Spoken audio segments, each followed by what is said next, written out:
Have you ever caught yourself staring at your best friend a little too long and wondered what if? What if that laugh that makes your heart skip isn't just friendship anymore? What if those late-night conversations have awakened something deeper? Today we're diving into the delicate dance of transforming a friendship into something more passionate, and I promise you, this isn't your typical dating advice. Let me start with a story that might sound familiar. Sarah and Mike had been friends for 3 years. They shared everything, from terrible breakup stories to ambitious career dreams. But somewhere between movie nights and inside jokes, Mike realized he was falling hard. The problem? Sarah seemed perfectly content in the friend zone, and he was terrified of ruining what they had. Sound familiar? Here's the thing most people get wrong about transitioning from friends to lovers. They think it's about making some grand romantic gesture or dropping obvious hints until the other person catches on. But the real art lies in understanding the subtle psychology of attraction and how it operates differently within established friendships. The first crucial element is recognizing what I call the friendship paradox. When you're friends with someone, you've likely established patterns of interaction that feel safe and predictable. You've created a comfort zone that, while beautiful, can actually work against romantic attraction. Attraction thrives on a certain level of mystery, tension, and unpredictability. But don't worry, this doesn't mean you need to become a completely different person. Let's talk about the concept of emotional contrast. In friendship, you're typically consistent in how you interact. You're the reliable, always available friend. But romantic attraction often sparks from contrast and variation. This means occasionally stepping back from your usual availability. Instead of immediately responding to every text or being free for every hangout, create some natural space. This isn't about playing games or being manipulative. It's about allowing the other person to miss you and wonder about you. Think about it this way. When someone is always available, their presence becomes expected rather than appreciated. But when someone you care about becomes slightly less predictable, your brain naturally pays more attention. You start wondering what they're doing, who they're with, why they seem different. This mental curiosity is the first spark of romantic interest. Now let's discuss the power of subtle physical escalation. In friendship, physical contact is usually limited to hugs, hello, and goodbye, maybe an occasional friendly touch on the arm. To shift the dynamic, you need to gradually introduce more intimate physical contact, but in a way that feels natural and comfortable. This might mean letting your hand linger a moment longer when you pass them something, sitting closer during movies, or offering a shoulder massage when they mention being stressed. The key here is calibration. You want to increase physical intimacy slowly enough that it doesn't shock them, but noticeably enough that it registers as different. Pay attention to their responses. Do they lean into your touch or pull away? Do they reciprocate or seem uncomfortable? Their body language will tell you everything you need to know about whether they're open to this shift. Here's where things get psychologically interesting. There's something called the misattribution of arousal theory. When people experience physiological arousal from any source, they can sometimes misattribute those feelings to romantic attraction, if the context is right. This is why shared exciting or slightly challenging experiences can create romantic sparks. Instead of your usual coffee dates, suggest activities that get the heart racing. Rock climbing, dancing lessons, escape rooms, or even a thrilling movie can create the physiological conditions that make romantic feelings more likely to emerge. But here's what's even more powerful than shared excitement: shared vulnerability. Friendship often involves a certain level of emotional openness, but romantic connections typically require deeper vulnerability. This means moving beyond surface-level sharing to more intimate emotional territory. Talk about your dreams, your fears, your childhood experiences that shaped you. Ask them questions that go beyond the usual friend conversation.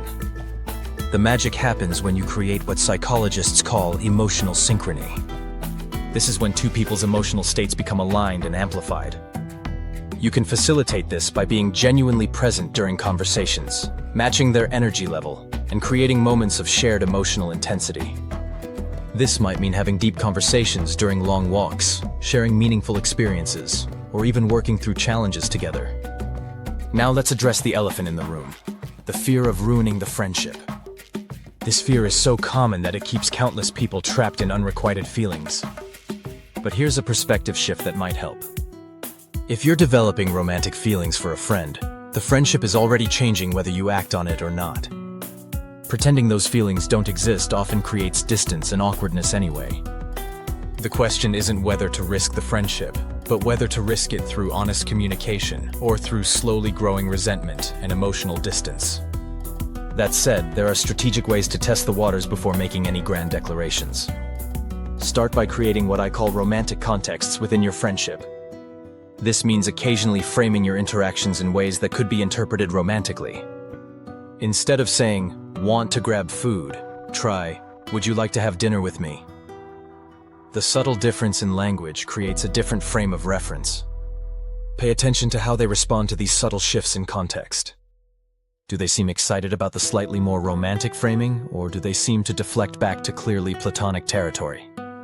Their responses will give you valuable information about their openness to seeing you differently. Here's another crucial strategy. Become the person they confide in about romantic issues, but position yourself as more than just a supportive friend. When they talk about dating struggles, instead of just offering comfort, offer insights that demonstrate your understanding of what they need in a romantic partner. Sometimes people need to see you as romantically minded before they can see you as romantically available. But perhaps the most important element is developing what I call attractive independence. Many people in the friend zone make the mistake of being overly available and accommodating. While these are wonderful friendship qualities, romantic attraction often requires seeing someone as having their own full, exciting life. Pursue your own interests, develop new skills, expand your social circle. When you become more interesting and fulfilled as an individual, you naturally become more attractive as a potential partner. The timing of any romantic revelation is crucial. Don't choose moments when they're dealing with other major life stresses or immediately after they've shared relationship problems with someone else. Choose moments when you're both relaxed, happy, and emotionally open. The setting matters too. Familiar, comfortable environments often work better than grand romantic gestures, which can feel jarring when coming from a friend. When you do decide to express your feelings, focus on your experience rather than putting pressure on them to reciprocate immediately. Something like, "I've realized I've developed feelings for you, and I wanted to be honest about that," is much better than, "I think we should date," or, "Don't you feel the connection too?" Give them space to process and respond without feeling cornered. Remember that the transition from friends to romantic partners isn't always immediate or smooth. Sometimes it requires patience as both people adjust to seeing each other in a new light. The friendship provides a foundation of trust and understanding that can actually make for a stronger romantic relationship, but it also means breaking through established patterns and expectations. If they're not immediately receptive, don't interpret it as a permanent no. Sometimes people need time to reorganize their mental categories and consider possibilities they hadn't thought about before. But also be prepared for the possibility that they may genuinely see you only as a friend, and respect that boundary if it's clearly established. The beautiful thing about transforming friendship into romance is that you're building on a foundation of genuine connection, shared experiences, and mutual care. When it works, these relationships often have a depth and authenticity that's harder to achieve when starting from scratch with someone new. You already know each other's quirks, values, and dreams. You've already proven you enjoy each other's company and can support each other through challenges. So if you find yourself caught between friendship and something more, remember that taking the risk might be the only way to discover something truly extraordinary. The subtle art isn't about manipulation or games. It's about authentic communication, gradual escalation, and the courage to be vulnerable about your feelings. Sometimes the best love stories begin with the simple phrase, "We're just friends," and end with, "I can't imagine my life without you." Don't forget to hit the like button and subscribe.